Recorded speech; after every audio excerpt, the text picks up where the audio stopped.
Welcome guys. ரொம்பவே டேஸ்ட்டான chicken Reshmi kebab எப்படி செய்கிறதுன்னு இன்றைக்கி பார்க்கலாம். 1/2 கிலோ போன்லெஸ் சிக்கன் எடுத்துக்கலாம்.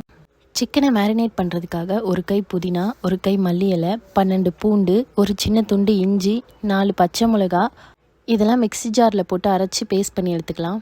அரைச்சி எடுத்து வச்சுருக்க இந்த பேஸ்ட்டை சிக்கன் கூட ஆட் பண்ணிக்கலாம். இது கூட 1 கப் தயிர், 4 டீஸ்பூன் மில்க் பவுடர், 1/2 லெமன், தேவையான அளவு உப்பு, 1/2 டீஸ்பூன் நாட்டு சர்க்கரை எல்லாம் சேர்த்து நல்லா மிக்ஸ் பண்ணி எடுத்துக்கலாம். இப்போது இந்த சிக்கனை 1/2 மணி நேரம் நல்லா ஊற வச்சுக்கலாம். சிக்கன் 1/2 மணி நேரம் ஊறினதுக்கப்புறமா அதில் கொஞ்சம் ஆயில் சேர்த்துக்கலாம்.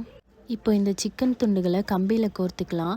தோசைக்கல்லில் கொஞ்சமாக எண்ணெய் சேர்த்து காய வச்சுக்கலாம். இதில் சிக்கனை சேர்த்து நல்லா எல்லா பக்கமும் திருப்பி வேக வச்சுக்கலாம்.